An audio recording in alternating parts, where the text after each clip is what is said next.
इस्लामाबाद की कोसार मार्केट के अंदर एक अफसोसनाक वाक़या हुआ है और उसके रीज़न भी आपको जानने चाहिए ना। ख्वाजा साद रफ़ीक और हनीफ अब्बासी वहाँ पे खाना खाने के लिए गए। ख़वातीन ने उनको देखकर नारेबाजी की और धांधली का शोर मचाया, वोट चोर उनको कहा। तो उसके बाद वहाँ पे लड़ाई शुरू हो गई और धींगा मुश्ती शुरू हो गई और मार कुटाई शुरू हो गई और ख़वातीन के साथ जो है वो लड़ाई शुरू हो गई साद रफ़ीक साहब की और हनीफ अब्बासी साहब की वैसे बेसिकली लड़ाई हुई है। साद रफ़ीक साहब फिर हनीफ अब्बासी साहब को लेकर गाड़ी के अंदर वहाँ से निकल गए। ख़वातीन के बारे में अभी तक नहीं मालूम कौन ख़वातीन हैं, लेकिन आम शहरी हो सकती हैं इस्लामाबाद की। देखें, इस्लामाबाद की 3 सीटें और रावलपिंडी की 13 नशिस्तें, ये 16 सीटें तो सीधी सीधी पाकिस्तान तहरीक इंसाफ की सीटें हैं। इनमें एक सीट के ऊपर भी PMLN का कोई उम्मीदवार छोटी मोटी लीड से भी नहीं हार रहा था। यानी बहुत कम भी लीड आप बताएं तो 30,000 25,000 कम से कम, वरना 60,000 70,000 हज़ार की लीड से ये लोग हार रहे थे वहाँ से, और वो इलेक्शन उनको जितवा दिया गया है। अब देखें ना, एक तरफ पब्लिक वो बाज़ारों में भी है, सड़कों पे भी है, रेस्टोरेंट में भी है, पेट्रोल पंप्स पे भी है, हर जगह पे आपको मिलेगी।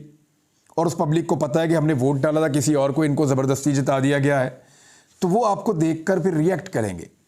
जमहूरियत तो यही है ना कि जिसका वोट है वो उसी का गिना जाए।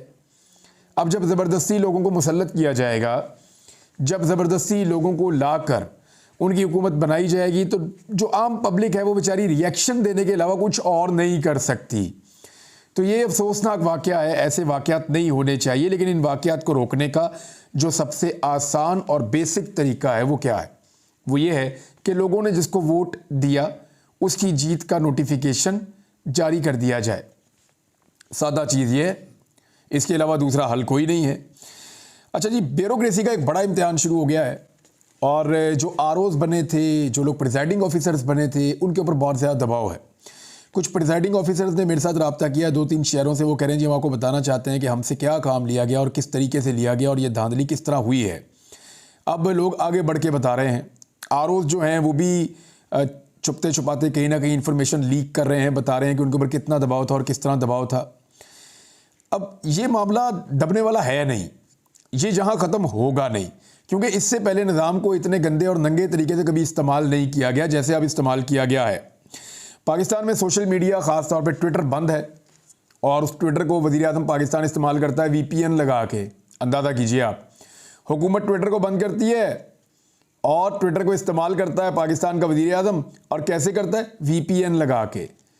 यहाँ से आप अंदाज़ा कर लीजिए ये आज़ादी इज़हार राय है पाकिस्तान में। और जो कम्युनिटी नोट्स वाला मामला है वो इनके गले पड़ा हुआ है।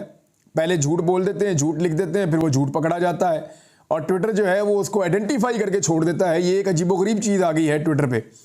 यानी आपने झूठ बोला, आपने गलत बयानी की, लोगों ने रिपोर्ट किया, ट्विटर ने हकायक चेक किए और उसकी रोशनी में वहाँ पे एक कम्युनिटी नोट लिख दिया कि जी ये बंदा झूठ बोल रहा है, ये वाली बात ऐसे नहीं है, ये बात एक्चुअली ऐसे है। तो मरियम औरंगज़ेब के साथ और काकड़ साहब के साथ, दोनों के साथ ये हुआ है। मरियम औरंगज़ेब साहबा ने जो है वो इसको बदल के तो ये कहने की कोशिश की कि निब दे वलिद, बट ये एक्चुअली था नहीं। ये एक्चुअली जो है वो उन्होंने कहा था कि सर कलम कर दिया जाए, यानी सर उतार दिया जाए। मरियम औरंगज़ेब ने एक्चुअली ये कहा था, फिर ट्विटर ने उसकी तस्दीक की है। जिस तरह काकड़ साहब ने तारीफ़ की इलेक्शन की और उसके पूरे प्रोसेस की, उसके बाद ट्विटर ने तस्दीक की है कि ज़्यादातर तो इलेक्शन में रिगिंग हुई है, बेईमानी हुई है। तो कम्युनिटी नोट के अंदर उन्होंने वहाँ पे भी लिख दिया।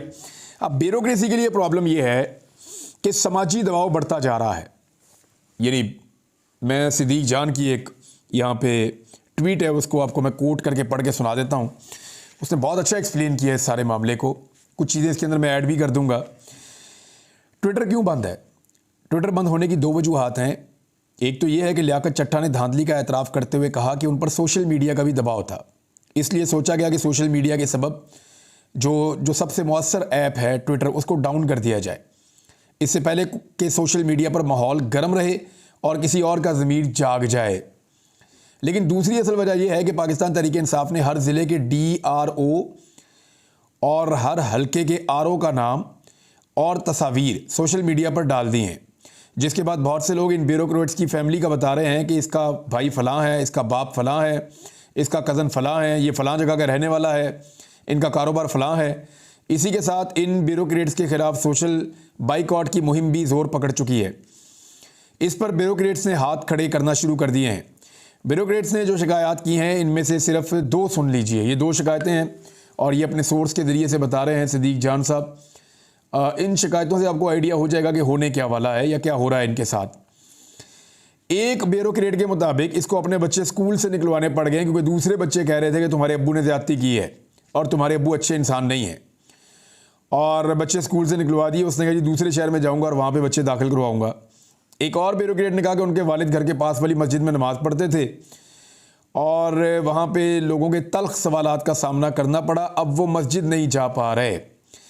तो इस तरह की शिकायत और भी बहुत सारी आ रही है कि हमारे वालिदैन और हमारे बच्चों तक बात पहुँच गई है, ब्यूरोक्रेट्स का ये कहना है। फिर मरीम नवाज से और अनवारुल हक काकड़ से ब्यूरोक्रेसी के हक़ में बयानात दिलवाए गए, लेकिन ये तो वो लोग हैं जिनके अपने बयानात उनके अपने लिए फ़ायदेमंद नहीं होते, तो ये ब्यूरोक्रेट्स को फ़ायदा देंगे, तो वो नहीं दे पा रहे। फिर ओवरसीज़ पाकिस्तानी जो है वो भी ये मुहिम चलाते हैं, वो बताते हैं कि जनाब ये ब्यूरोक्रेट है और ये ऐसे है और उसको फैलाते हैं। तो वहाँ तो उस मुल्क के अंदर तो रोका नहीं जा सकता, ट्विटर को पाकिस्तान में बंद कर सकते हैं। तो बेहतर यही है कि जो ब्यूरोक्रेट्स ईमानदार हैं वो वीडियो रिकॉर्ड करें और अपने सामने कुरान मजीद रख कर गवाही दें, यकीनन उनके खिलाफ मुहिम फौरी तौर पर रुक जाएगी। अच्छा, ये पाकिस्तान में ना तब्दीली आ रही है बड़ी तेज़ी से, लोगों को नज़र नहीं आ रही, समझ नहीं आ रही। ये जितने भी लोग ब्यूरोक्रेसी में या सरकारी ओहदों के ऊपर काम करते हैं ना, ये सब लोग हमारे मुआशरे के अंदर ही रहते हैं। ये ईद की नमाज़ हमारे साथ पढ़ते हैं, जुम्मे की नमाज़ हमारे साथ पढ़ते हैं, आगे पीछे हमारे साथ मस्जिदों में, बाज़ारों में, हर जगह पे मिलते हैं, स्कूलों में इनके बच्चे हमारे बच्चों के साथ पढ़ते हैं। अब ये वक्त बदल जाएगा, आप देखिएगा। जो बच्चा सरकारी गाड़ी के अंदर, सरकारी नंबर प्लेट वाली गाड़ी के अंदर स्कूल पहले आता था पुराने ज़माने में, तो उसको बड़े रश्क से बाकी बच्चे देखते थे कि इसका अब्बू ऑफिसर है बहुत बड़ा, तो ये सरकारी गाड़ी में आ रहा है। अब ये नहीं होगा।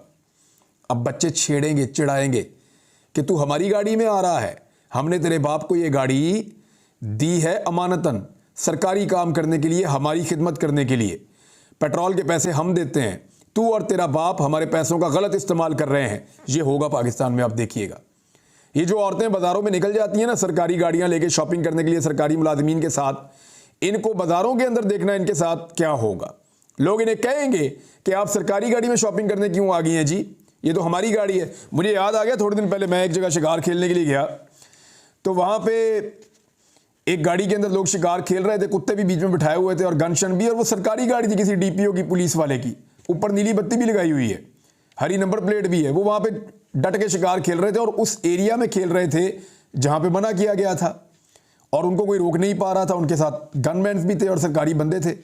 तो मैंने उनकी गाड़ी के सामने गाड़ी लगा के तो रोक लिया उनको, और मैंने उनसे कहा कि जनाब आप मेरी गाड़ी में शिकार क्यों खेल रहे हैं। उन्होंने कहा ये गाड़ी आपकी तो नहीं है, ये तो सरकारी गाड़ी है। तो मैंने कहा ये मेरी गाड़ी है ना, सरकारी गाड़ी है, तो तुम मेरी गाड़ी में कैसे शिकार खेल सकते हो, टैक्स तो हम देते हैं। अगर शिकार खेलने का शौक है जाके अपनी गाड़ी लेकर आओ, अपनी बंदूकों से, अपनी गाड़ी से, अपने इंतजाम से शिकार खेलो। ये गाड़ी तुम्हें दी है सरकारी काम करने के लिए, तुम लेके इधर जंगल में चला रहे हो, और वो सारी पहाड़ियां हैं और कच्चे रास्ते हैं। यानी अपनी गाड़ी का तो बंदा नुकसान बर्दाश्त कर लेता है, लेकिन यानी जो भी जाता है वो रिस्क लेके जाता है। गाड़ी टूट सकती है, नुकसान हो सकता है उस गाड़ी का, जंगल में नाहमवार रास्ते होते हैं, लेकिन वो आदमी सरकारी गाड़ी को ऐसे माले मुफ्त दिले बेरहम। तो मैंने उनको पकड़ लिया वहाँ पे, तो और भी लोग इकट्ठे हो गए। तो इसी तरह आप देखेंगे कि आने वाले वक्त में सरकारी वसाइल का इस्तेमाल सरकारी मुलाजमीन के लिए मुश्किल होता चला जाएगा। और ये ट्विटर को बंद करने का जो रीज़न लिखा है ये ठीक लिखा है सिद्दीक जान ने, मुझे लगता है मामलात इसी तरफ जाएंगे। अब आ जाएं मखसूस नशिस्तों की तरफ।